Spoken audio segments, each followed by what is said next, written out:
ភ្ញៀវគាត់អាចចាំបាច់ឆាតសួរហៅម៉េចជឿអត់អ្នកលក់សម័យ2026នេះគាត់អាចធ្វើឲ្យភ្ញៀវគាត់កំងនៅខ្លួនឯងផ្ទាល់ទោះបីជាគាត់រវល់ខ្លាំងប៉ុណ្ណាឬក៏ហាងគាត់មានភ្ញៀវច្រើនខ្លាំងប៉ុណ្ណាឬក៏ពេលដែលគាត់សម្រាកក៏ដោយក៏ភ្ញៀវគាត់អាចកំងដោយខ្លួនឯងផ្ទាល់ដែលចាំបាច់ត្រូវការគាត់ឆ្លើយតបឆាតឬក៏អីដែរមិនក៏អីអូនហើយនេះភ្ញៀវ complain ទៅបងឆ្លើយតបយឺតហើយជាពិសេសហ្នឹងភ្ញៀវបុកមកហាងច្រើនម្ដងសភ្ញៀវអាចចង់តន់ផងហ្នឹងមែនបងឲ្យតែបងប្រើប្រាស់ជាមួយនឹង e-menu និង e-order របស់ក្រុមហ៊ុន TSD បញ្ហាទាំងអស់ហ្នឹងគឺដោះស្រាយបានហើយសម្រាប់បងដែលជាម្ចាស់ភោជនីយដ្ឋានហាងកាហ្វេ pub restro ឬក៏គាត់លក់ជាមួយនឹង cosmetic skin care ហាងលក់សម្លៀកបំពាក់បងគាត់តែមាន e-menu និង e-order នេះមួយដើម្បីឲ្យភ្ញៀវគាត់ធ្វើការកម្មងនៅខ្លួនឯងផ្ទាល់វាមានភាពងាយស្រួលច្រើនមែនតើសម្រាប់ភ្ញៀវទី1ភ្ញៀវគាត់អាចចាំបាច់ឆាតសួរហៅម៉េចឯពេលខ្លះបងតបអត់តាន់ឬក៏អីភ្ញៀវគាត់អាចចូលតាម e-menu ហ្នឹងមើលជាមួយនឹង menu ដែលខ្លួនឯងផ្ទាល់បានដែលអាចចាំបាច់ការឆ្លើយតបពីបងឯងអញ្ចឹងគឺចំណេញពេលវេលាមែនតើចំណុចលយមួយទៀតនោះគឺភ្ញៀវគាត់អាចធ្វើការកម្មងទោះបីជាបងបិទហាងឬក៏ពេលបងសម្រាប់ពេលយប់ក៏ដោយភ្ញៀវនៅតែអាចកម្មងអវ៉ាន់បានធម្មតាភ្ញៀវគាត់អាចមើលជាមួយនឹងអវ៉ាន់ដែលគាត់ចង់បានបន្ទាប់មកគាត់ពេញជាមួយនឹងលេខទូរស័ព្ទមន្ទីរតាំងស្អែកឡើងមករៀបចំដឹកមក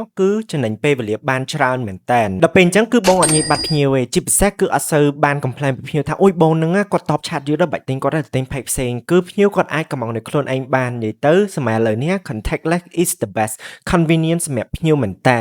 ហើយបើសិនជាបងចង់បាន e-menu និង e-order ដែលស្អាតបែបហ្នឹងមកកាន់ក្រុមហ៊ុន TSD មកព្រោះដោយសារតែយើងមានភ្ញៀវគាត់បង្កើតជាមួយនឹង e-menu និង e-order នឹងជាមួយនឹងយើងច្រើនមែនតើតែបើសិនជាបងដែលគាត់កំពុងតែប្រើប្រាស់ជាមួយនឹងប្រព័ន្ធគ្រប់គ្រងអាជីវកម្មរបស់ក្រុមហ៊ុន TSD ហើយចង់ update បន្ថែមជាមួយនឹង e-menu និង e-order នេះទៀតមកបងមាន promotion ពិសេសឲ្យបងតែម្ដង